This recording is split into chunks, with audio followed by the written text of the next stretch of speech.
Hello and welcome to GeekVerse Sidequest, your weekly stop for video game news, reviews, and more here on the GeekVerse Podcast Network. I am your host, Dylan Musk, and I have with me Cheap Taylor Field. How's it going, my friend? Oh, it's going good. I feel I just kind of snuck my way in here today because it was not the initial plan, and I kicked the other guy out. It's true. You have you've usurped Travis, but yeah, he was originally he and I were gonna do this episode, but he had a very busy weekend. He was also playing a lot of Spider-Man and in the last week, so he just ended up being too busy. And then out of nowhere, you were like, "Hey, you guys still doing that review? I might be picking up Mario here." This is like a few days after launch, I think, and I was like, "Oh yeah, it's really good. You should jump in there." And thankfully you did because he had to bail, and now I'm not alone here talking about Mario. That would be the saddest reality, just a guy in a room talking about Mario by himself. Even though I technically did that when I did my ranking of all the games, but this is a bit different.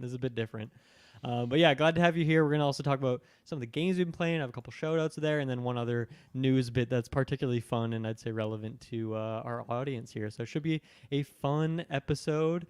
Just a few quick shout outs. Next week is going to be the Alan Wake 2 review. It's probably going to be a bit of a review in progress. I don't know how much time I'll get because I'll be in Kelowna, doing the 24-hour stream.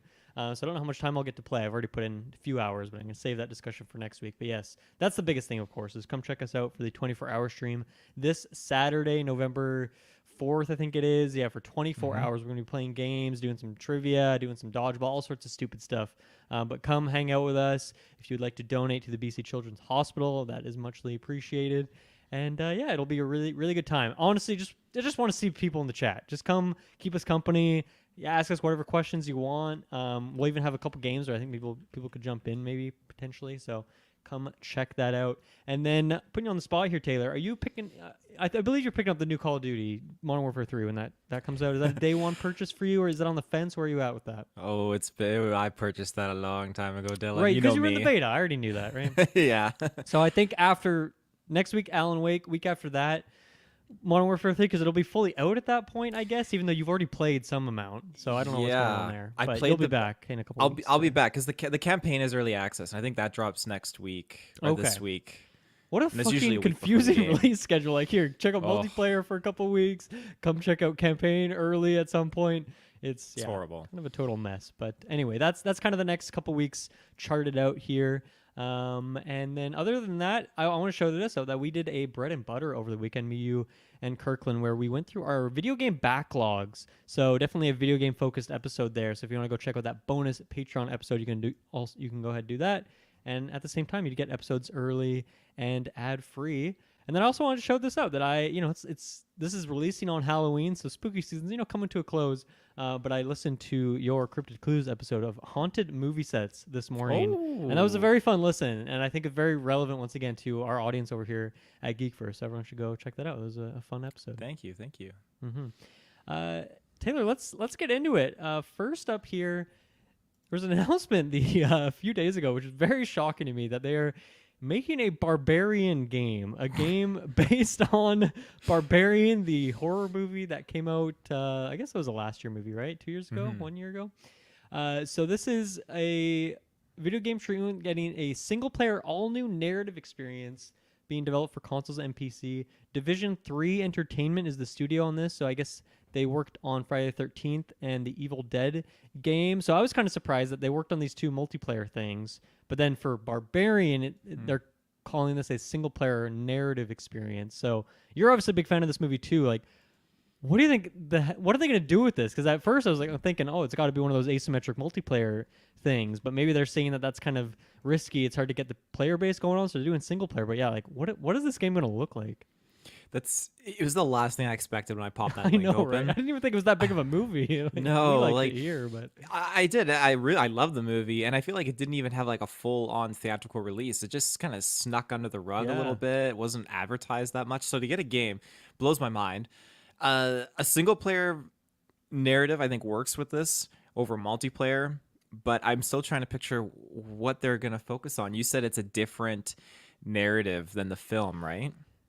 well, I guess just all new narrative experience is their tagline, like marketing wording. So that could just mean all new in that it's a video game now and it's the same story, or it could just be that idea or a different thing. I feel like we have so little information right now that it's more just guesswork at this point.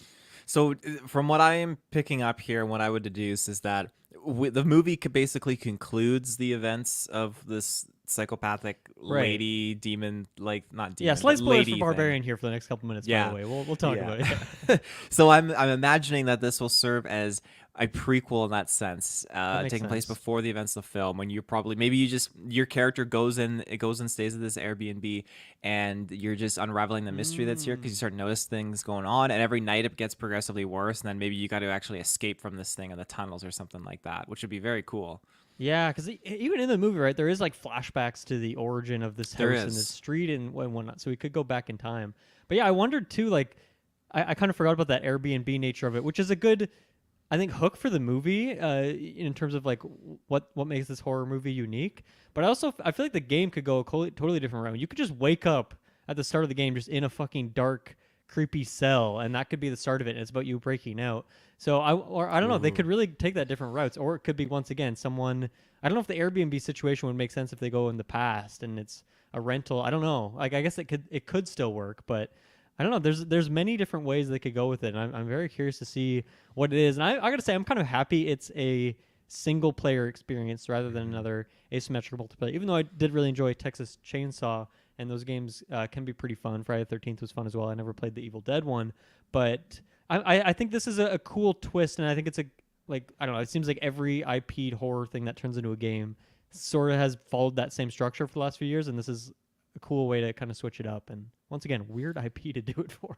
Very weird IP. I think that we need more horror video games out there, and I think this is great. A lot of them can be kind of paranormal, but something like this that has that vibe and that potential to succeed as being like four survivors, one killer, but isn't that I think is Mm-hmm. good because you're right. We have had that for the past little bit. I haven't Yeah. played Evil Dead myself, but I was a big fan of Friday the 13th, Texas Chainsaw. I love, so it's nice to have a change of pace while while Mm-hmm. we're here. Yeah, I guess. Lastly, like if they were to, if this isn't like a riff on that story, and it is somehow in that universe, like either a prequel or just a retelling of it, like I guess there's really no way they could do anything in the future. I'm just trying to think if there's some way that there could still be some sort of weird possession going on, but it doesn't really make any sense narrative from the movie's perspective. It's a pretty conclusive ending. Yeah, it Yeah. is. I mean, the main thing was just this woman thing living. Or I shouldn't say thing. She's a woman, but she had a very rough go at it, and she was living in underground, and Right. she's dead. So there's not really much continuation Yeah. unless they do like, oh, here's another home where a guy did similar things, but I doubt they would touch upon that. So that's why I Mm-hmm. think prequel, or maybe touching upon those flashbacks. The guy's trying to get you, and your girl protagonist trying to escape from him, or something like that. Right. Yeah.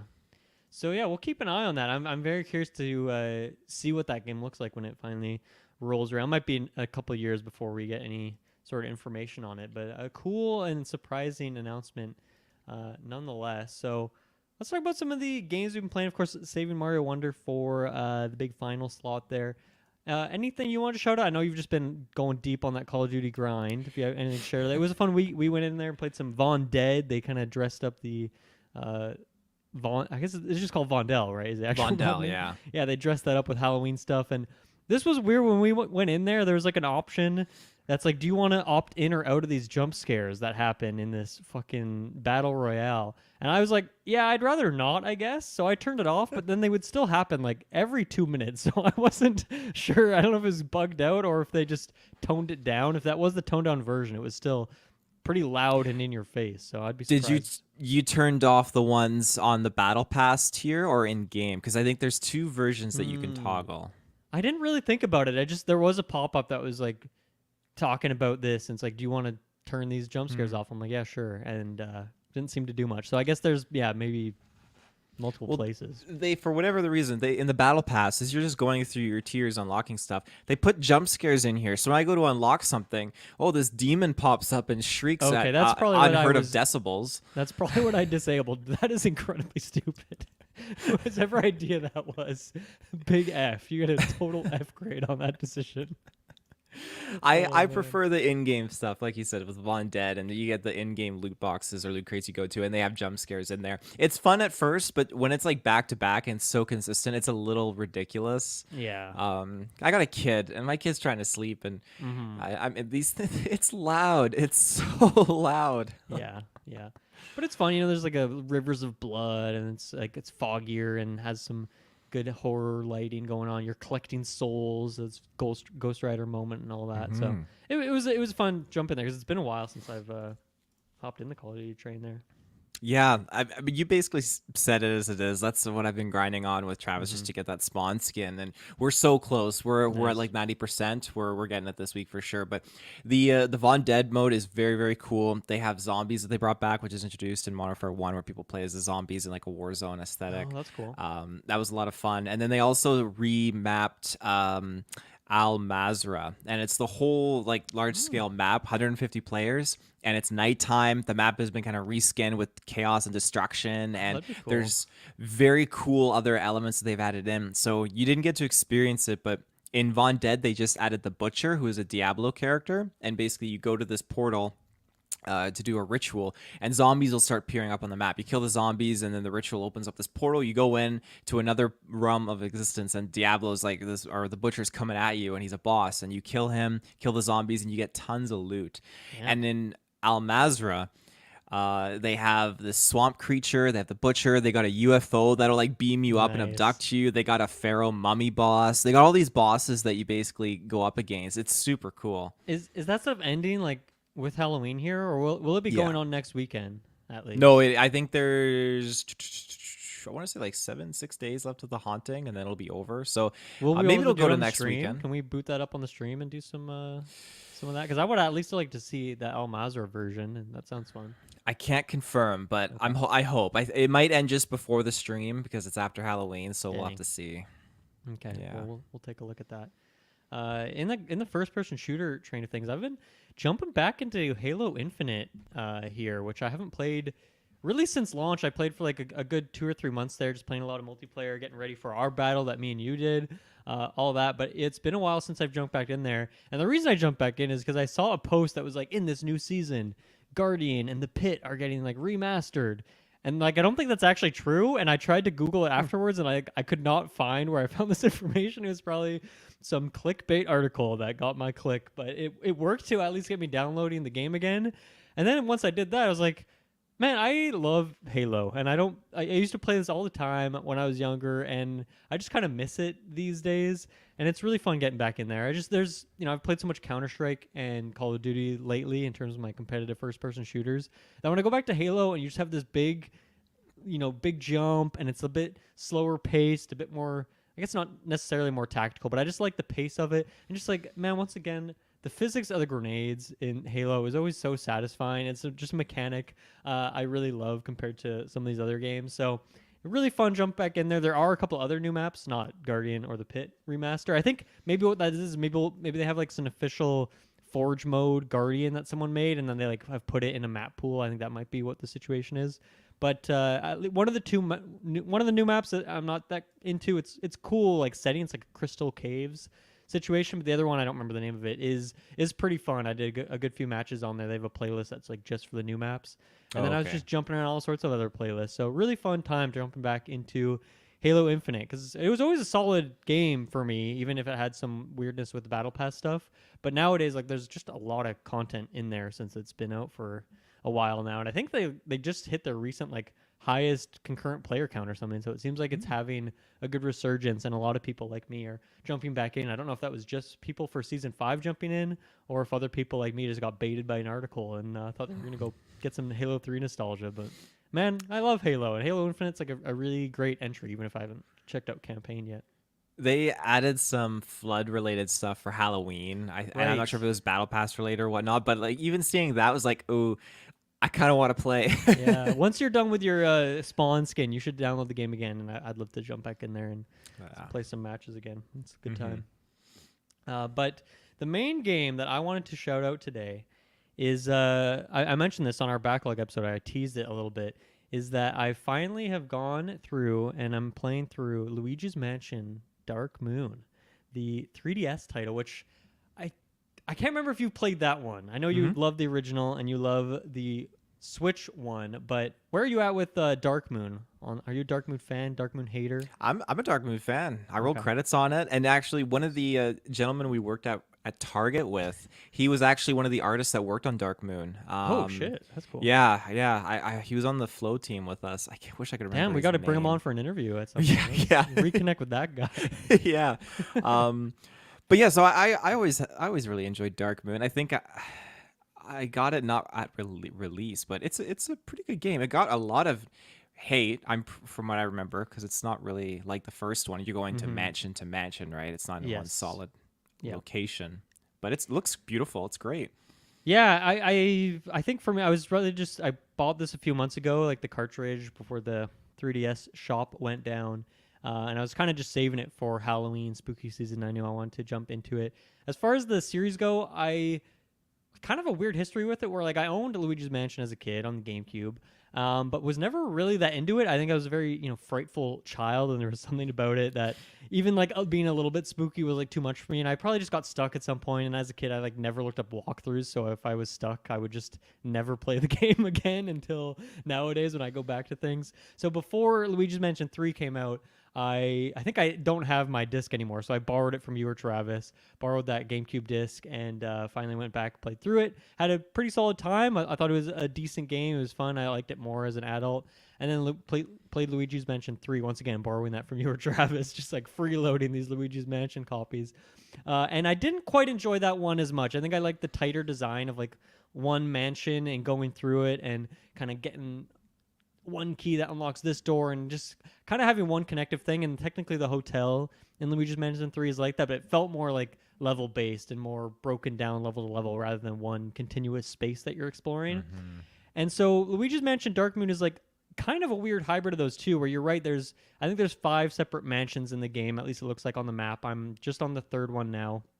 And each of those is a decent size, but like way smaller than the first game's mansion. And you go through and there's like 5 or 6 levels that are set within this one mansion. And in theory, I don't hate that concept, but I think for me, what really bothered me about and I just got to say, I don't really like this game, and I think I'm going to maybe play for a little bit, check out this 3rd map I'm on a little bit, and then I don't think I'm going to roll credits on it. And the biggest thing for me is like there's just so much starts and stops with this game where you're dropped in a mansion and you have a goal. It's like go to this room and grab a key, and so you go through, you solve a couple puzzles, you get through this room, that room, grab a key, go over, complete your goal, and then it just like pulls you out of the level completely and drops you back in like the hub world. You talk to Egad for a bit, he tells you some information you don't really need, and then you're sent back into the mansion, but you're like put back at the very start. So then you kind of have to like do the whole section again, and maybe there's like a ghost in a different spot, or there isn't a ghost in this room. And then you just have like a different goal. So you go through the mansion, maybe you go through like this door on the right now.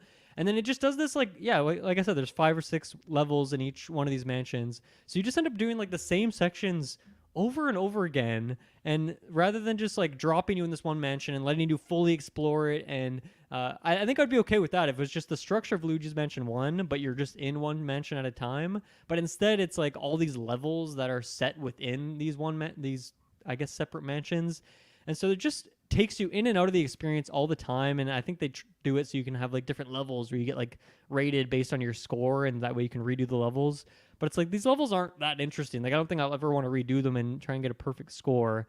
And then on top of that, man, like every 5 minutes in this game, Egad calls you on your, which I love, it's a DS, a Nintendo DS you have as your communicator in this game. He calls you on your DS, you tap the screen, and then he tells you just some basic level information. You don't need any of this information once again. You go through a couple more rooms, he calls you again to talk and catch up, how's life, how are the kids, that kind of thing. And it's just all the time. So it's a mixture of getting pulled in and out of these levels constantly and him calling you constantly. That just like kind of drives me nuts. And Luigi's Mansion as a series is like a very slow-paced game in terms of compared to other Mario stuff. It's not like you're running around doing double, triple jumps. Like it is slow. Even Luigi running at full speed is like pretty slow, and the gameplay and combat, it's all pretty slow-paced, which isn't an issue. But then when there's so many little hiccups in between, it just kind of drives me nuts. And so I find that even then it's like, well, what do I really like about it? And I don't even really like the puzzles. I don't think they're ever really that interesting because there's always kind of just one basic solution. You can't really get creative in this game. The combat's pretty much the same across all enemy types. Like sometimes they'll just like have something on their head that blocks your initial flashlight, and that's kind of the only way it changes. So it's like the only thing I really like is like messing around with the physics in the game because that's always fun in Luigi's Mansion, pulling on carpets or sucking up dollar bills. Luigi's Mansion 3 obviously was amazing with the physics side of things. So yeah, I gotta say, really disappointed in this game, and I wonder if I dislike it for the same reasons that other people do because it kind of was. I guess it's like the black sheep of the Luigi's Mansion series. People didn't like that as much. It was like, I guess Luigi's Mansion 3 was a big return to form for a lot of people, but I don't even really love that game that much. And even the first one, I'm kind of just more, yeah, it's a decent game. So I guess what I've realized is that this is just not the series for me. I don't really like these games that much, and it's too bad because I love Luigi and I love this concept of Nintendo doing a more spooky game, and I love Luigi getting his own titled game, but I just unfortunately don't enjoy playing it. And like, I don't know, there's not really a story to speak of either. So it's like just not a game I really enjoy that much, unfortunately. That's fair. I mean, it has its slower moments, and it's been a long time since I played Dark Moon. Yeah. So you've kind of jogged my memory on a few aspects. And I was really strongly considering buying that remake that they were going to put on the Switch Right. for it. I really, really was. So I, I still feel pretty good about getting it. I just want to be re-immersed in there. And I remember, right, like we did the review for 3, and it definitely was a return to form in some aspects, but it was much more colorful, light, and more open. I like how claustrophobic that first one feels, much more isolated and contained. And I think that's something that you said it great, actually. I think that the Dark Moon kind of captures elements of both like the first one and the third one in its own way. Did you play with the 3D filter on? No, I haven't actually done that. I usually don't for 3DS games. Do you recommend it for this? It's been a while. Probably, yeah. I know the game just looked beautiful, and I think when I was younger, I definitely loved that 3D toggle. I was just going 3D everything. I was big on Avatar, and I was big on this 3D. So Yeah. I mean, I think it looks solid, but I also think about Luigi's Mansion 3, and that's like maybe one of, if not the best looking Switch games. Like that game is gorgeous. So it definitely feels like a downgrade from that, which makes sense. It's on a lesser previous console, so it's not a shocking revelation by any means. But no, I mean, I don't want to. Yeah, I don't want to like dissuade you from picking up Luigi's Mansion 2 is what it's going to be called in the future when they remake that, because obviously you like these games, all of them, a lot more than me. 3 and the original, you're a big fan of those games, and obviously if you like Dark Moon back in the day, I'm sure you'll like it again now.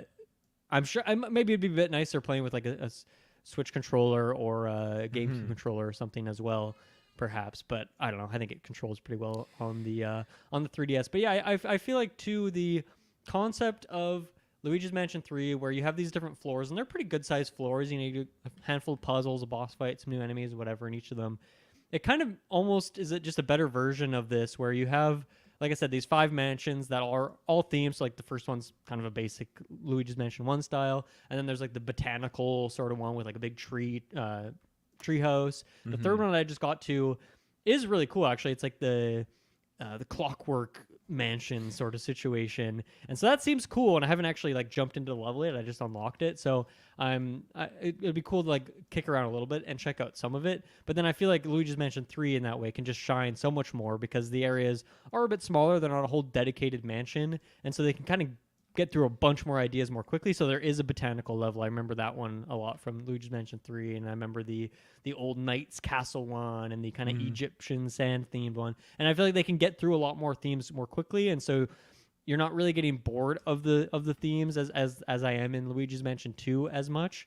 So yeah, I don't know. I guess it's just kind of a I don't know. I wonder why they chose to go at it this way. But I think Luigi's Mansion 3 was maybe a smart iteration on a concept that was kind of introduced here. And yeah, I'm very, once again, curious what Luigi's Mansion 4 is going to look like, because it's got to happen. Luigi's Mansion 3 did have really good sales. They're obviously doing the remake, or the, I guess, HD remaster of 2. So obviously the sales are there. I guarantee they're going to release Luigi's Mansion 1 on the Switch at some point too, because they have the GameCube emulation working.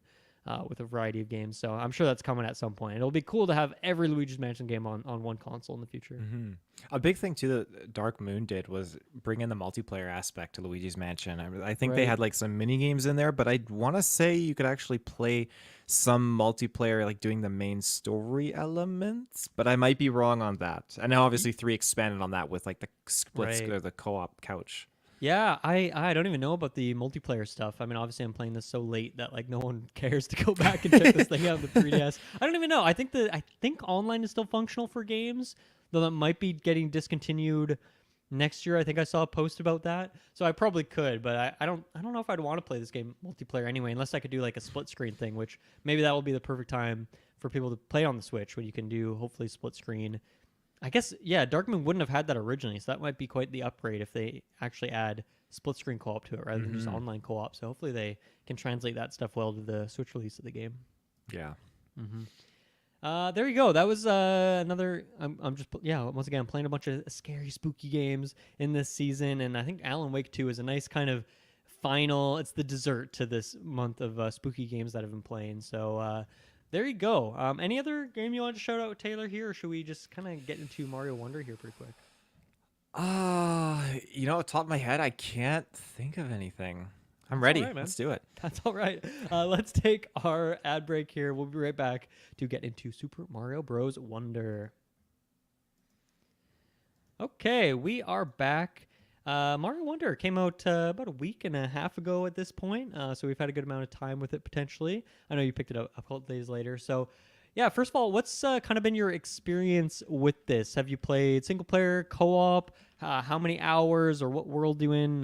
Just kind of getting the general vibe of it here. So generally, World 3 Okay. multiplayer has been Shining just Falls, is that the one you're on? we just got in there. I can't remember what it was Okay. called because Okay. we went through. We It's did like World the 1. golden area with the kind of more I think it is. blocky areas. Yeah, yeah. Okay. Yeah, because we just did the pedal area. Well, part of the pedal area because that's kind of like where the center is, and then we Yeah. went north to the north area, the wetlands, I guess you could call it. Uh-huh. And then And the then cloud zone. the clouds. Yeah, sorry, the pedal center area is the wetlands. Yeah, we did the Yeah. clouds to the north, and then we finished that. We Gotcha, moved on, yeah. but yeah, it's just my multiplayer experience has just been me and Madison just couch co-oping Nice. it, which has been fun and agitating at the same time. Right. And I was not expecting though the one thing. Well, maybe I should talk about that later. Yeah, I'll talk about it later.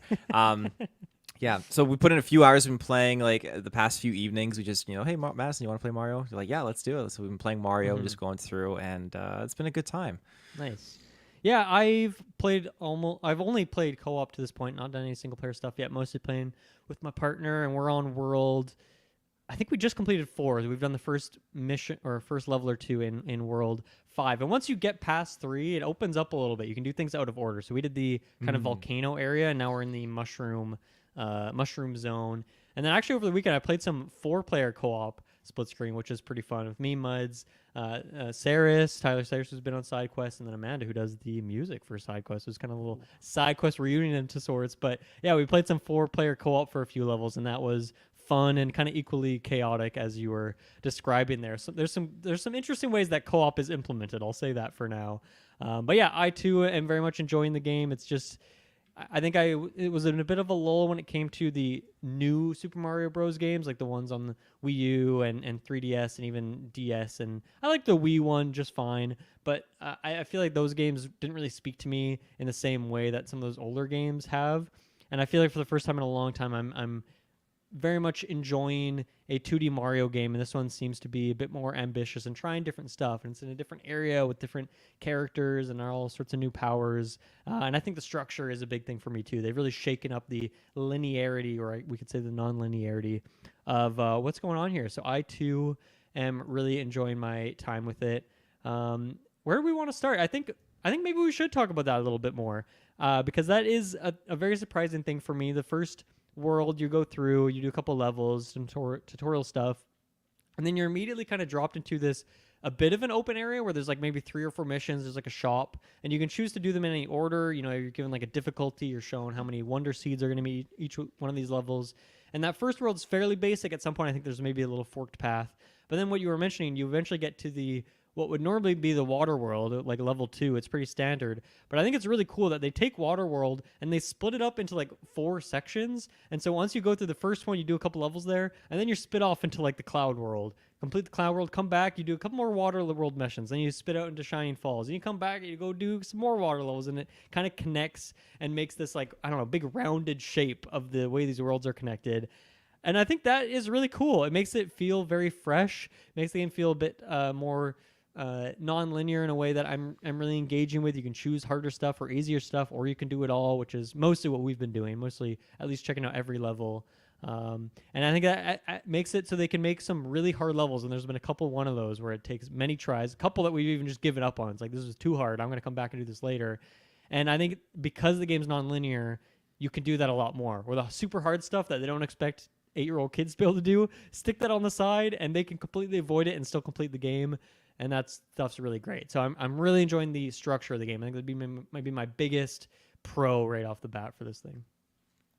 I was taken aback by how open it was, to be honest, because you mentioned before I had picked up the game that you can kind of go your own way and or go to certain spots before others. And so when I got to go into that first world and just kind of like get to do a couple of those levels, yeah, you get to that first open area where you can go do some of these like these huts where they give you like little fun mini games and you get some prizes or whatever, and then you can do the main levels too and unlock more of those what are they, like berries, right? Or seeds, I guess. Wonder seeds, that's it. Wonder seeds, and then royal seeds. Royal seeds, yeah. And that was pretty cool. I part of me won't lie though, I miss the linear aspect of it. I like that a lot, and maybe that's just because I'm kind of cemented in there with it, how Mario has been that way. I skipped the Wii U versions, and those are probably the only ones I haven't played, because there's that one, and there's the Luigi expansion that they put out. Right. And I never got around to doing those, but the handheld ones been there all the way, and I think most of the ones prior to the Wii U I've been there for, and so I think that linear aspect has really kind of just been seared into me. Yeah, I totally get that.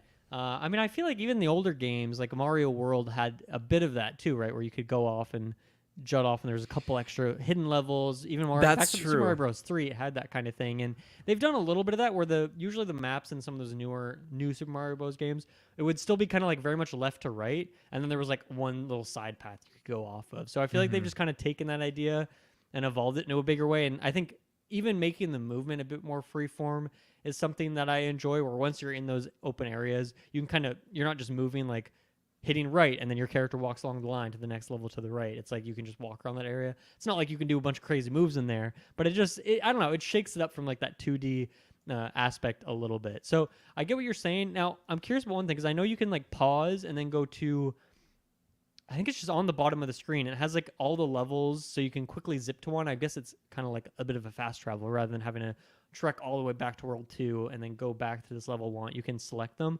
Can you not do that for like upcoming levels or levels you haven't played? Because I feel like with that, you could probably just keep selecting the next level on the line. But I don't know if it works for the levels you haven't actually played yet. I have not dabbled in that. I've just been moving my character to wherever I wanted to go, taking the slow way. So I'm gonna have to try that.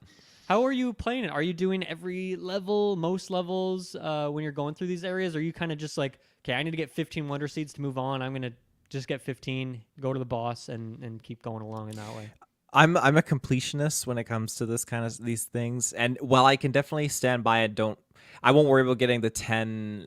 What are they called? The purple, purple coins. They got the usually the 3 tenors in the levels, and at first I was trying to gun for all of those. I'm not going for all of them now because I had to calm myself down. I'm just going for the levels, and so when I see the levels, I'm doing every single level that I cross paths with. I'm trying to get as many seeds as I can, so when I hit those shops, I'm buying the seeds as well. Just so that way I can unlock those castles and those other levels that I want to do and get the piranha vines off of them and do them, and then have a little leftover coinage too, or to do other things. So I found like a bit of a hidden world in the Cloud Kingdom. It's called like Fluff Puff Kingdom or something like that, where it was like I had to go past like a 4-star difficulty level and then a couple more, and then it like teleported me up into like this secret world of its own. And there's like, it seems like there's a good amount of stuff to do there. Have you seen any crazy stuff like that yet? Because I feel like there's probably a good amount of that stuff hidden around the corners of this world.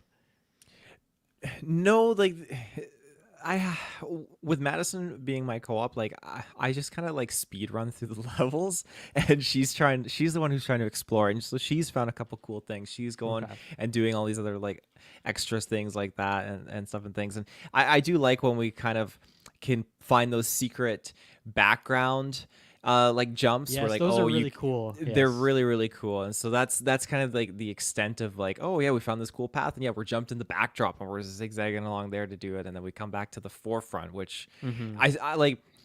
It's funny because in retrospect, a few levels earlier on where I saw that, I thought, oh, that's just cool little background. Like, is there something happening there? Do I get to go over there or something? Or am I just going to keep continuing through this level and then eventually I'll get over there? Mm-hmm. Not the case. No, you literally just get over there while you have everything in real time in front of you. Yeah. Very cool. Very cool.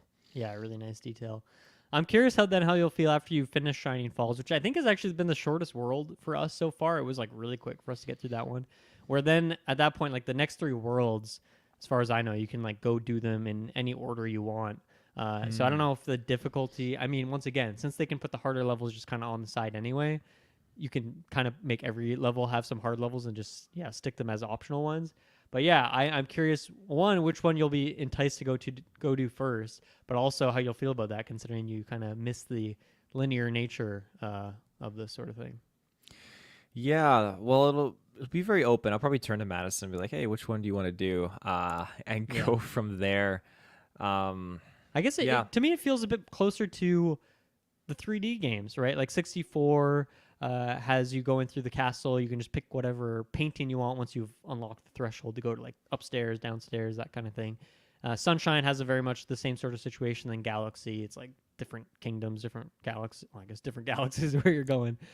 So in that way too, like you there is kind of a maybe a planned like this is a nice linear difficulty building up, but Mhm. you can still go do other stuff, or you could spend a lot more Mhm. time in one area than another player will, depending on their preferences. So I wonder if that's what it is too. It's maybe a bit of a hybrid, a meeting point between the 2D and 3D games at this point. Yeah, that would make sense. With some of the levels, well, actually, before I get to that point, did you get thrown off when you went and connected online? You just see like the bazillion characters moving around because I was like, "What is going on? This is crazy."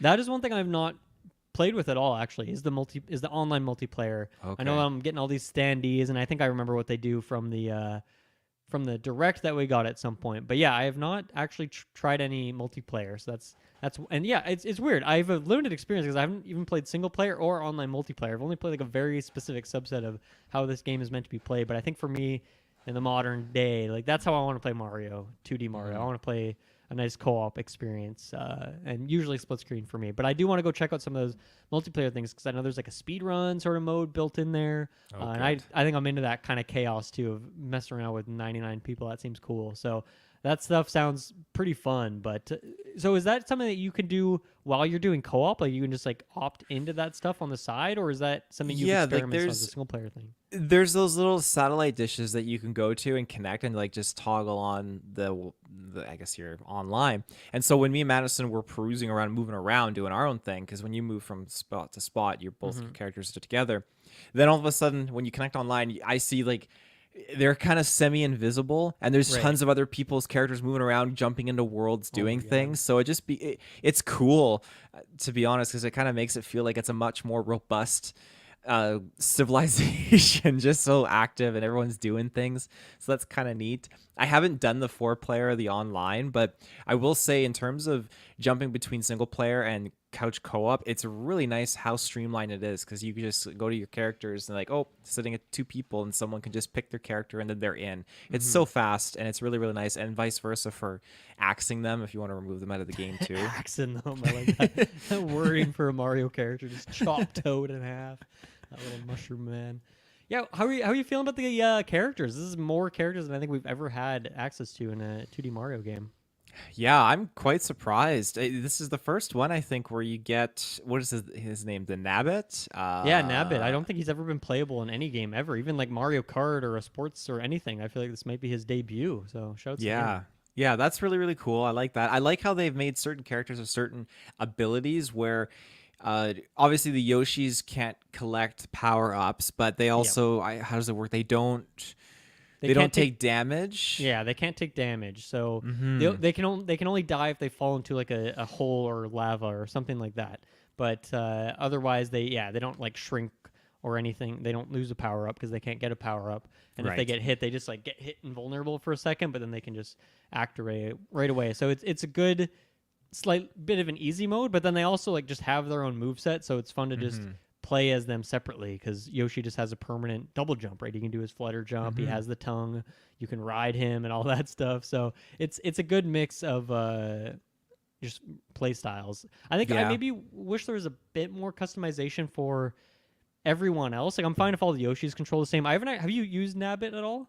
No, I haven't. I've been maining Yeah. Luigi. So I'm pretty sure Nabbit has that same thing as Yoshi where he can't take damage, but I don't know if Mm. he controls this. Like I'm guessing he doesn't shoot his tongue like Yoshi, so I don't actually know how he controls. But then Maybe he throws everyone his else, bag and yeah, takes maybe he something. throws his bag out so it's like closer range or Yeah. something. That would make sense. But then everyone else, as far as I can tell, controls the exact same, right? It's just like flavor at that point between Mario, Luigi, Daisy, Peach, Yellow Toad, and Blue Toad. Yeah, the Toads that threw me off because originally Madison was playing Blue Yoshi. She loves playing Blue Yoshi, and so when Nice. I was Luigi and we were doing some of the more trickier levels, it got really difficult when we had to move, and it automatically sinks Luigi on top of the Yoshi. I was like, "Fuck, this is Yeah. really Clicks annoying," you in, because yeah. it clicks you in, and then it totally screws us up. And so I looked around like Madison, you need to pick a different character. So she went as Toad, and that was a little more challenging for her because Toad didn't have that invulnerability Yes. Yeah. moveset like Yoshi does. So Toad actually takes damage like Mm-hmm. similar to like Mario and Luigi. I'm pretty sure. So Yeah. that's one of my cons is the automatic syncing of your character onto Yoshi. But I love the concept. Yeah, I've definitely done that a lot. I like I like the ability to choose, and there's certain jumps where it's like there's something a hidden thing really high up, and a good way to get it is just like I'm gonna jump on Yoshi's back. Yoshi's gonna jump, do his flutter jump, and then I'll jump off its back, and maybe I can reach that thing. And I like having that variety of movesets. We found that there's certain power or like a hidden coin somewhere that it seems like the intended way is that like you have to get drill Mario and then drill under this platform and go do this, but then like Yoshi might be able to just reach it with his tongue without having to do any of that. And so we've liked having that variety, and most of the time I'm playing I played a lot of Daisy, I played some Peach, Luigi, played one of the Toads at one point. I haven't played my poor boy Mario over here. He can sit on the bench. He's got enough screen time in his day. So I've tried all these other characters. They all control the exact same, but I like for the variety and see their different colors of their power ups and all that. And then Muds is usually rocking a Yoshi, although she switches it up a little bit. And then when we were doing 4 player, I think it was 3 non Yoshis, 1 Yoshi. So we had a little bit of variety there as well. So I like that. As you mentioned, it's easy to switch around. I haven't used the Yoshi at all myself, just because I think I like the consequences of getting hit and losing a power. Although I do like Yoshi's moveset as well. So at some point I probably will go check him out. And yeah, I should have checked out Nabbit before this. That would have been a good thing for me to do because I feel like I'm missing out a little bit of context on if that's a whole nother character moveset. That's pretty cool. But I was under the impression that he controls similar to Yoshi. I just don't know how that looks. But I do like having the variety of characters, even if they do control all the same. Yes, it'd be a bit nicer if like the princesses had their float, like Peach does in Super Mario Bros. 2, and they have in Smash, or if Mm-hmm. Luigi had his funny little kick where he's swinging his legs and has slightly different physics on it. It'd be cool if they had that stuff, but I'm not heartbroken that they don't. I at least like to have 11, 12 characters to pick from. That's at least a welcome change from every other 2D Mario game prior. So I like that Yeah, part of it. it makes me wonder if they will add more characters going down the line. Because I Hmm. think what was it? Was it the DS version of Mario 64 where they added Wario as a playable character and some other things too? Yeah, I think Wario, Yoshi, and I guess probably Luigi would be the fourth one there. I'm pretty sure. Mm-hmm. So that's pretty cool. Yeah, I wonder if they will. I don't know if a Mario game, a 2D Mario game, has ever had DLC because even like 3D Mario Well, games like Odyssey didn't get any. The only one that has is like 3D World got that Bowser's Fury thing. mm, But yeah, has any of the I mean even back to I guess the Wii never had DLC, but a Wii U game or one of the 3DS ones. So I'm sure that like Mario Maker got updates with new things, but I don't even know if it got tons of that. It never had paid DLC as far as I can remember. well, the Wii U version wasn't Luigi that DLC. I thought that was just a separate game, like Super Luigi U is what is it called, right? Yeah, they did sell it as a separate game actually. But was that the same game, which is like some couple new maps and new features or something? I don't even know. I never played that one actually. I'm I'm not gonna sure what take the a quick different. check here. Yeah, look that up. Do-do-do-do. Downloadable content was made to emphasize the character. Hmm. Okay. Oh, it features over 80 new courses. Puts Okay. Luigi in the starring role. I guess it's more. It seems more Interesting. or less like it's a new game. I mean, they Right. I sold wonder. it. Yeah, I wonder because I know in the 3DS Wii U era it was like the year of Luigi, and so they did some year of Luigi things, you know. So I wonder if it was more just to get something out for that. I'm not sure what Hmm. the reason was. Talking about characters though, I didn't know how I was gonna feel about this before the game came out. What do you think about the flower? I don't know if he has a name. Is he just called like Flowey or Flower? I don't know what his. Well, Flowey's the The, Undertale boss, I think. So I don't the think it's him. flower, like one of the playable characters, No, like the or talking flower, the guy, the one that pops up everywhere, or the Prince Flower the one guy. that talks, the one that pops up, not the little bug dude, but like the flower that pops up Needs everywhere to and has like that. stop. Like Okay. it's so annoying. And there's some lines where you'll be on like the Bowser ship, for example. And it's like he appears like, oh, it's like I don't need this. Like Yeah, he's got like a little bit of personality. He's kind of like quirky, weird, awkward kind of guy. his perfect English pronunciation throws me off from Mm, everyone else's lack of English language too. yeah. That's me Yeah, nitpicking. I mean he's in there, and you know sometimes he'll give you hints, which I'm trying because I'm trying to dig down deep and figure out like what was the purpose of this? What were they trying to achieve by adding this character? 'Cause it's not like, as you mentioned, it's not something that just pops up every once in a while. He's fucking everywhere. He's multiple times in every level with some one-liner, and like sometimes you'll get to a secret area and there'll be nothing there except for him, and he's just like, "Hey, you found me!" Like just some stupid thing. It's like a this great is my impression. reward for finding a secret. Is this annoying ass guy? So I don't know. I don't know if like they did play tests and kids just ate it up and love the flower and can't wait for the flower to be in the next Mario movie voiced by Scarlett Johansson or something. I'm not sure what they're gonna do, but I'm not into it at all. I didn't like it pre-release, and like I just don't like the idea. I don't like the execution. I don't like any of it at all. This is a big dud for me. I think I wish you could turn them off. I wish that was a setting in the options. But once again, it's a Nintendo game, so the options page has like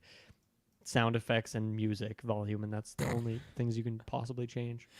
Yeah, just to reiterate what you said, I'm not a fan of it at all very much. That's something Madison was complaining about too when this character was just popping up left, right, and center. I found that character and a few other things to be maybe a little too overstimulating because some of the stuff like there's just and this That's to, a good description for this game in general, I would say. With yeah. the wonder seeds, right? Or the wonder flower things. Totally. And this is a conversation I had with Madison where she was talking about how the Mario games in general have done a really good job at kind of adjusting to each demographic, I'd say. And I feel like our young demographic this day and age, they need to be very stimulated, you know, tech and online phones and everything like that. And so this Mario game fits with just being a very stimulated IP. Not IP, but title among all Yeah. these IPs because it's nowhere near like if you put on that NES Mario, it's night and day difference, of course. So to have something like this with everything popping off and you got the flower guy just singing left, right, and center, you got like explosions going on, the bowl things jumping around, moving around, like there's so much happening. It can just be a little overwhelming, and that's probably why it maybe is like a not as high for me because of that kind of component. I like that simpler stuff, and it goes back to the more linear narrative, or not narrative, but the linear kind of trajectory of older Yeah. Mario games. But yeah, the flower guy does not help. No, definitely not. When you hadn't picked the game up yet, and you asked me about it, you asked how hard it was and if there was some good difficulty stuff in there. Now that you've played it, how are you feeling about the difficulty? Are you getting a couple level? You mentioned that one with Madison where you had to switch characters and stuff, but in general, are you finding that there's some good difficulty there where you're once again stimulated in that way, or are you found it a bit of a cakewalk so far? There's some things that are really, really challenging, and I really like that. Like the only other Mario game I had that I could indulge in hard stuff with was Mario Maker, and that kind of Right. probably took most of my time from playing the other Mario games. So to have something that's challenging but not also near impossible by some European crazies that are building insane levels. But I appreciate the challenge that this game has portrayed. So when I see that level have like the 4 difficulty stars, I'm all in. I'm Yeah. doing it, and I Madison has to be there too. She's got to do it with me, so we're going for it. But uh, what was I gonna say? Some of them, again tying in with the flower guy, are very annoying because he'll be like, "Oh, just take a breath." Just like, buddy, don't fucking tell me what to do. I don't need you. You're trying to support or antagonize me. I don't need it. Yeah. Yeah, and some things too. When you get to a certain point, it's like, wow, I just did all this, and you think it's coming to an end, but they amp it up with this challenge and build off of it. Like, oh, this is even crazier. A lot of that is Mhm. actually in the badge earning levels, I feel like, which is good Right. because you're maximizing how you unlock the badges and stuff. So Mm-hmm. Yeah, no, I'm with you. There's been most 4-star levels take us a couple tries. There's been a couple 4 stars that end up actually being quite easy. I find that anything like 1, 2, or 3 stars are all very basic and not really that challenging. But maybe that's partially because we have Yoshi on a lot, and co-op I'm sure makes things a lot easier in general. It's not going to be as punishing naturally. But I'm still getting a good kick out of the 4-star levels, and I found one 5-star level right so far, and it was fucking brutal. Like this was like Mario Maker level savagery. Some of that German engineering that you were talking about there, the crazy Europeans over there. So yeah, I think there's a good amount of difficulty stuff, and once again, it's just that it's tucked away in the optional elements, so you don't really need to do any of it. But similar to you, I'm not necessarily 100% completionist. Yeah, with the purple coins, I'll leave those behind.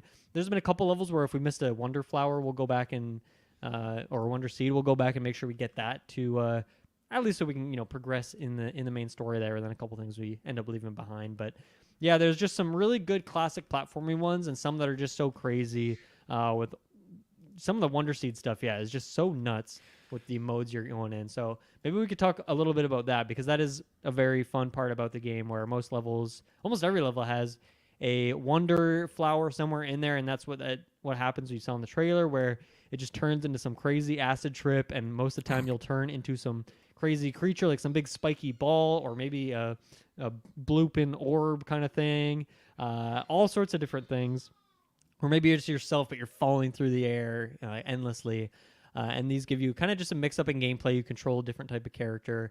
Some of them can be pretty hard. Other ones are just like really cinematic and like big set pieces. Like one where we're on the back of a dragon just flowing through space, and it kind of looked like Yoshi's grandfather or something. It was a really cool looking creature. So these are really, really satisfying. I think they had a good amount of replayability for the level too, because oftentimes if you go through that Wonder Seed, you might end up skipping part of what the regular level is. So you might want to go through it again to make sure you get all the purple coins. But yeah, it's just I guess what I'm surprised by so far is I'm on World 5, done a ton of levels at this point, and there's maybe been 1 or 2 Wonder Flowers that have been the same as one another, just like it's a new level, so it's slightly different setup. But it's like the amount of variety there is insane, and it's continually impressive and fun. And a couple of them have been duds and not that interesting, but those are like the outliers rather than the rule. So I think I'm really impressed by that part. And I didn't know how I'd feel about it going in pre-launch. I thought it seems like an interesting idea, but is it going to be kind of annoying? But instead, that just ends up being really, really fun. So I'm once again very, very impressed by that element of it. Adds a lot of replayability to these levels. yeah, my first time kind of activating those wonder flowers, it was like, oh my gosh, because like the whole tonal color aesthetic changes, and it just goes like, oh, shit's just got real, and it can be challenging and a little bit crazy at the same time, but it's a lot of fun. You're right, it adds a lot more replayability to it. Mm-hmm. And when I don't see that I've got like 2 out of 2 wonder seeds, it's like, okay, we're going back in. Where's Yeah, that other one? definitely. Yeah. And you mentioned the badges earlier. How are you feeling about the inclusion of badges? This is, as far as I can tell, a completely new mechanic in a Mario game now, where essentially, the badge gives you some different power. There's a lot of ones that affect your jumping, or maybe it makes you grab coins easier, find secrets, and some other special ones.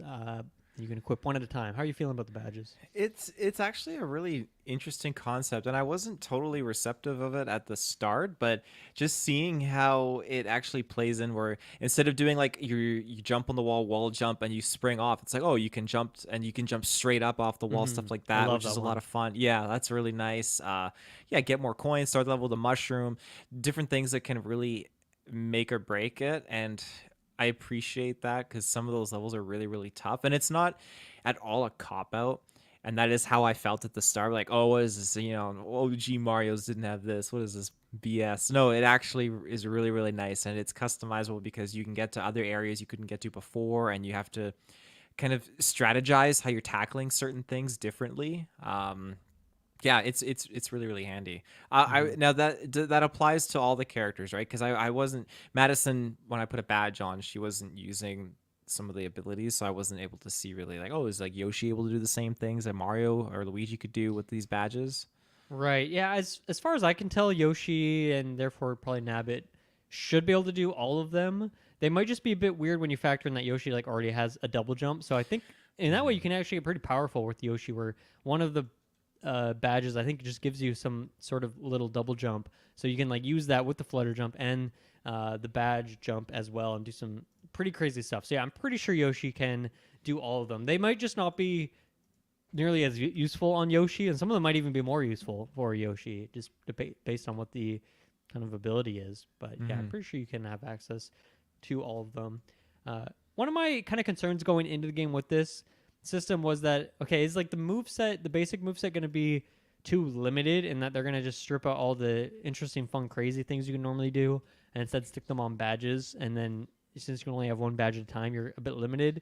And I think I feel that slightly. There's a couple sort of maneuvers that I wish you could do, like the classic 1, 2 triple jump, like you do a bunch of Yes. spins, or like Hmm. in a lot of Mario games you like crouch and then hit jump button, you do like a big backflip sort of thing. There's certain moves that feel like they're missing, and then there is an element to it where I wish there was a way to maybe equip more badges. And maybe this is something you can unlock. Maybe this is like a bonus thing you get later on. I'm not sure how this is going to work. I'm going to assume not because they're all kind of bound to the same button.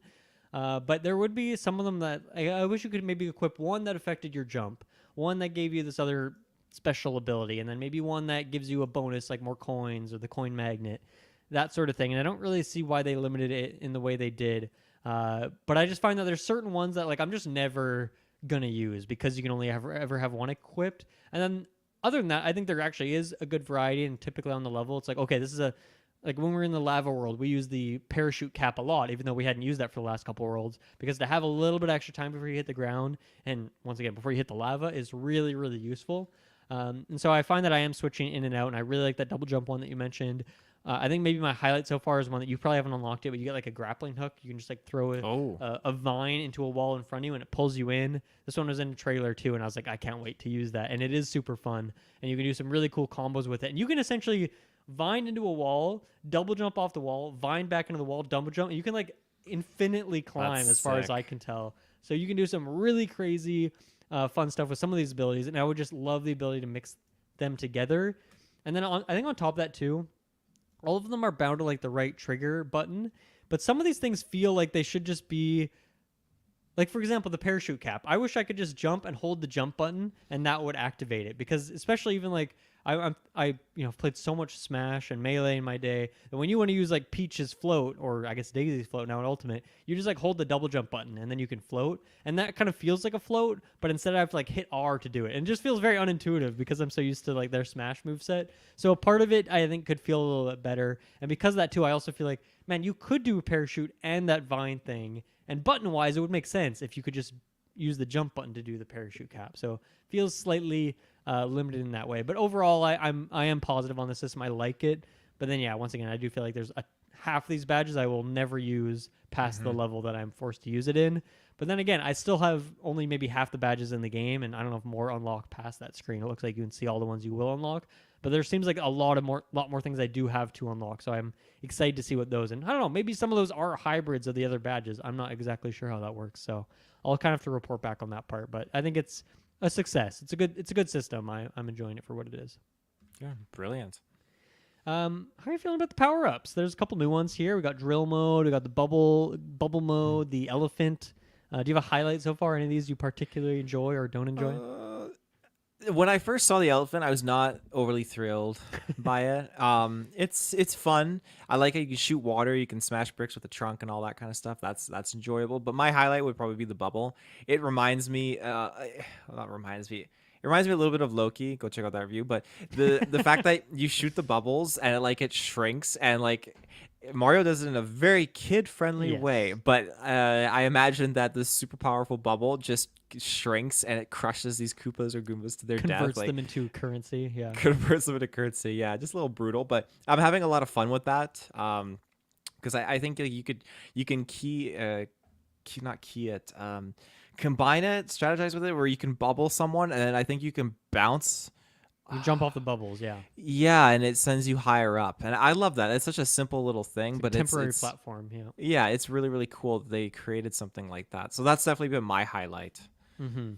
Yeah, I really like the bubble mode as well. I think for me a big highlight is even just the character designs in bubble mode, because of course whenever you get a fire flower in a Mario game, Mario turns into like the white and red version, or Peach has her white and red version, that sort of thing. But I love love the look of every single character so far that I've seen in bubble mode. Like Peach and Daisy, their dress transforms. Like Peach has like a deep purple with like pink highlights around it. Luigi has pink and green, which I love the look of.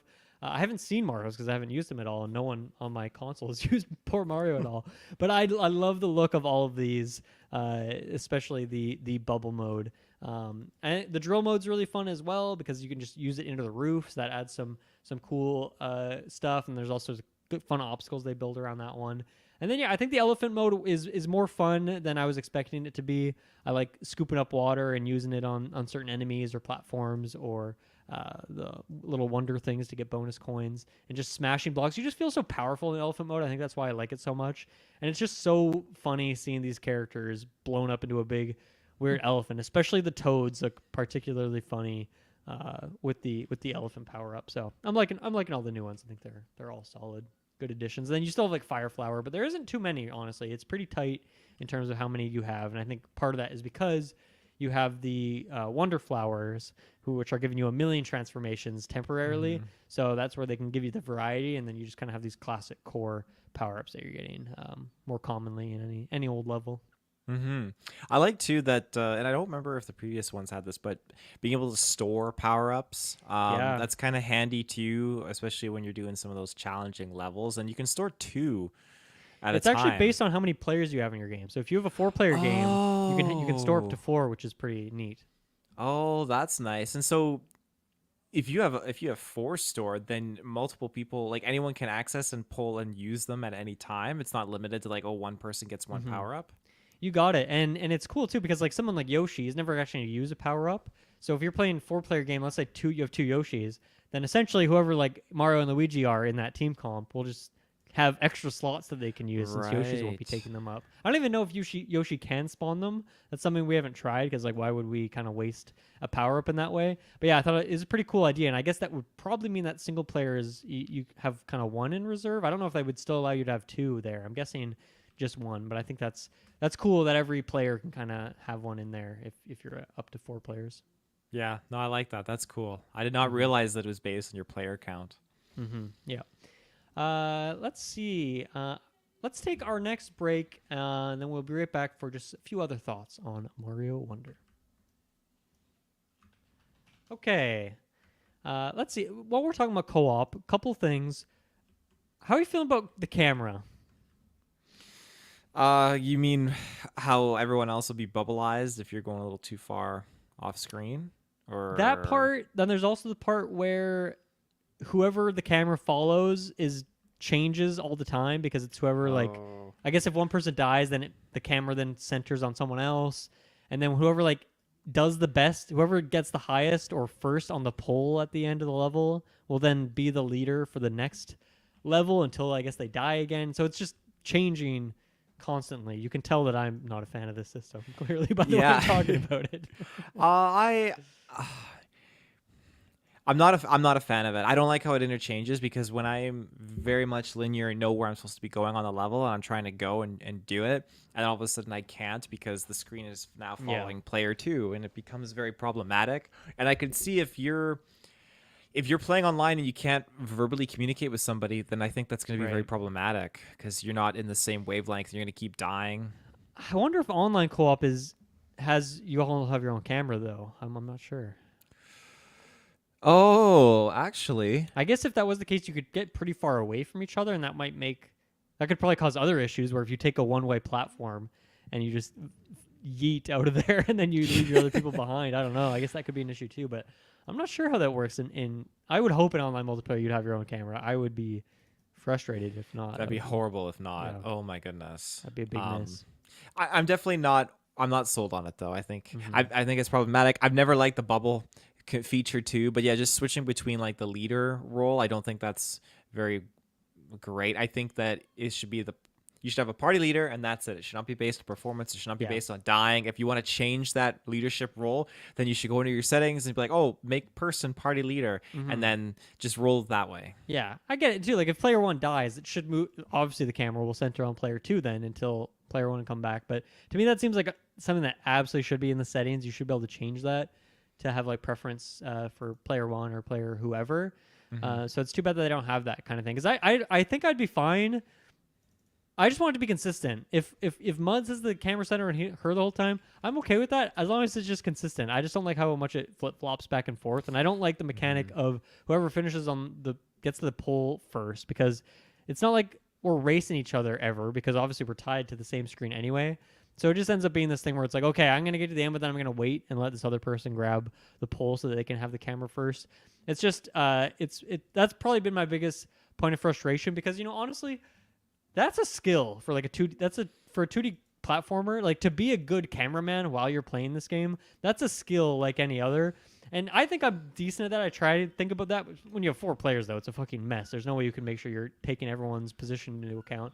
But even then, like, if you're in a really difficult platforming challenge, you think I have the bandwidth to be able to keep that in mind? Like, there's just no way. And so it gets a bit savage at times. So I don't know what exactly the solution is, but I think that's maybe been my biggest point of frustration so far.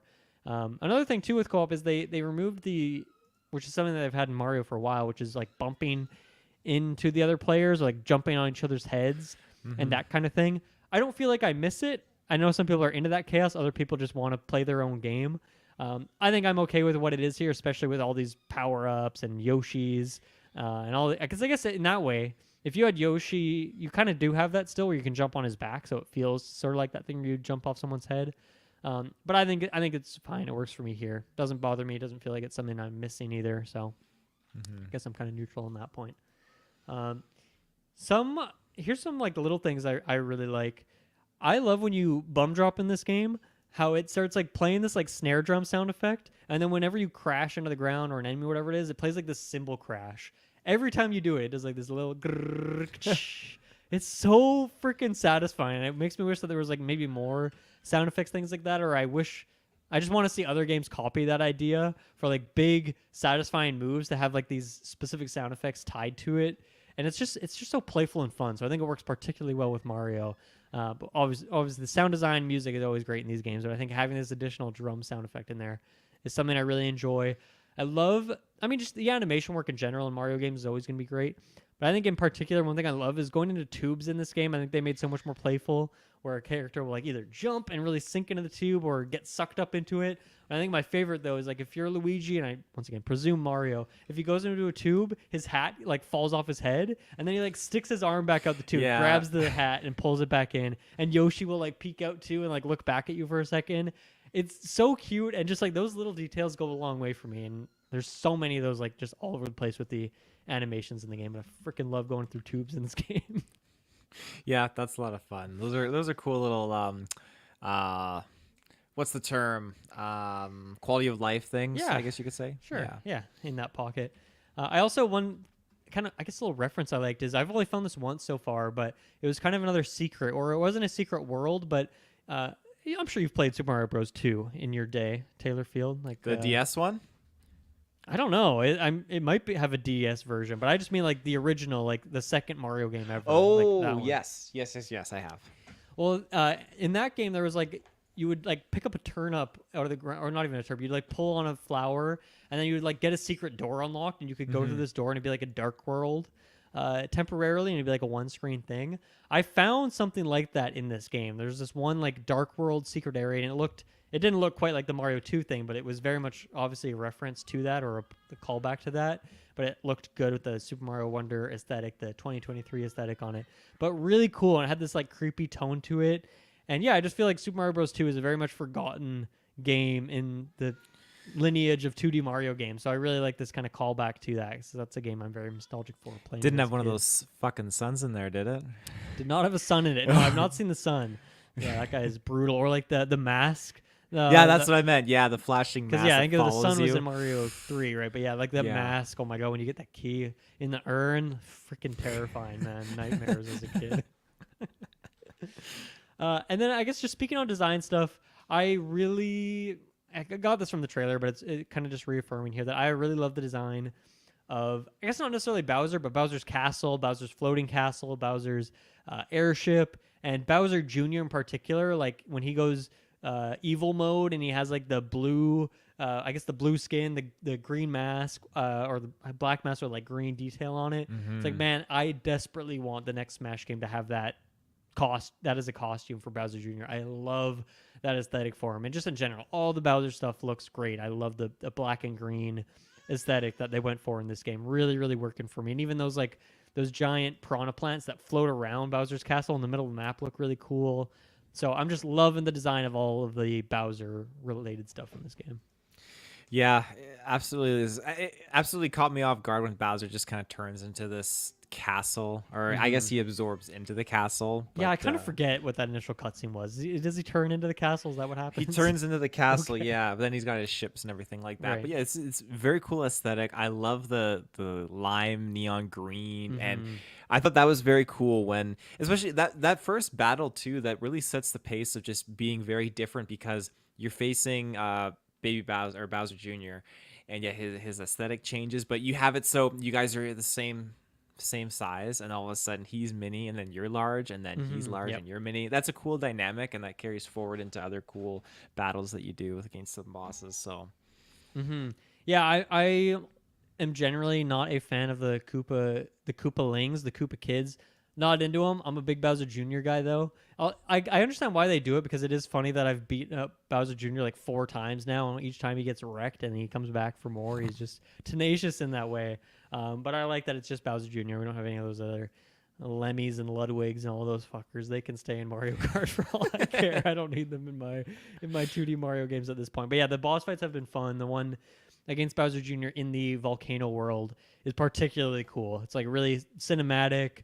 There's some fun phases to it. And yeah, all the boss. I found that there hasn't actually been that many boss fights in this game compared to some other stuff. I guess normally it is just like a Bowser one, but I guess there's just not as many overall worlds. Like even I guess the structure of this game is like there's only 6 worlds technically, right? And if you only get one fight each time, that's kind of less than usually 8 to 10 worlds in a Mario game, right? I guess usually 8 worlds, and but usually they'll have like the mini castle and then the castle at the Exactly. end, right? And I feel like you only get like one big boss fight, and then maybe with the Wonder Seed you'll get some other kind of mini boss fight in a level or two. But none of them have really felt like fleshed out in the way the Bowser Jr. ones is. There's like one where you're like on a conveyor belt and you're jumping along the conveyor belt hitting a button, but they're so easy and so quick that like those don't really feel like boss fights to me. Yeah, that was a turn off. The conveyor belt with like the Bowser blocks and stuff like Yeah. that, just landing. Like I appreciate the nod to jumping over and landing on the button to like Right. take the bridge out, kind of a vibe. But yeah, it was not It's really just too easy and quick, right? It's like too over easy and in quick. like 15 seconds or less, like 10 seconds. You just jump over. Yeah, them. yeah. I miss those Super Mario Bros. 3 boss battles because some of those ones got really intense. I think it was Super Mario World where was that where they introduced Bowser and his floating clown vehicle, because that boss fight at the end of the game was I think it so might have difficult. been, yeah. That was good. I feel like I'm getting down to the end of my notes here, Taylor. I'm really enjoying this game. I always love a good 2D platformer, and this is a solid one of those with a bunch of bells and whistles put on there. So I'm having a great time. But yeah, anything we haven't mentioned yet? No, I got to touch upon the negatives, and that was pretty much it. Other than that, it's just been a pretty good experience. It didn't take much to convince me to get it, and when I was introduced to the game, I was not very much sold on it. But everyone's talking Mario, and it does have that classic Mario platform vibe, and I think people that are new to Mario will enjoy it. People that are familiar with Mario will be able to get into it because there are familiarities and similarities that they can jive with. And I think you'll all around have a good time because it does a great job at becoming its own thing and Mm-hmm. pulling from the past, introducing new concepts. And I'm excited to see what is going to grow from this because I feel like every time they put out a new Mario, it sets like a certain tone and they kind of build Mm-hmm. off of that. Yeah, that's a good point. Because I feel like, do they go for another Mario Maker next on like the Switch 2 and implement things from Mm. this game, or do they look to do another 2D Mario? Because it does feel like it's been a long time. I'm sure if we looked at a calendar, it probably hasn't been too long if you factor in 3DS and whatnot. But even then, I guess the Switch has been the primary console for 6 years at this point, and we haven't had a regular 2D Mario other than Mario Maker, and obviously there's the Switch Online, so you have access to all the old ones. But yeah, I do wonder where they go from here. I mean, I think the next thing's got to be the next like Odyssey follow up in terms of 3D Mario, which will probably be, I imagine, in the next year or two. But yeah, with the Mario movie being such a big success, I'm sure Mario Mania is a big deal over there at Nintendo, and they're just gonna try and keep cracking these games out quicker. Do you think they would ever do like a Wonder 2? Would this specific game get a sequel, or would they just go on to their next freakish idea? Because the whole idea, or like I guess a big part of this is like this is a new kingdom. There's like these Poplin characters rather uh than fucking mushroom. Oh my god, I couldn't remember Mushroom Kingdom for a second there. But yeah, like we're in a different kingdom. There's other characters, and obviously the flower who we're not a big fan of. But I don't know. They could build off this set of characters and world, or they could just go back to doing some new, or go back to the old stuff. I don't know. They have so many choices. I absolutely see them doing a Wonder 2. Yeah, Totally. I think it's in the cards for them for sure. cool. Yeah, I think that's going to do it for us here. Once again, next week is going to be a little review for Alan Wake 2. Tune to that. I'm sure Mario Wonder will be talked about a lot again because, well, when you come back in a couple weeks, I'm sure we'll see if you played New Mario, we can talk about that some more. And then Travis he did buy the game and he is going to play it. So next time he's on Sidequest, I'm sure he'll want to talk about it as well. So we'll definitely report back on that. But yes, thank you everyone for listening, and we'll see you again next time. Bye-bye. Bye.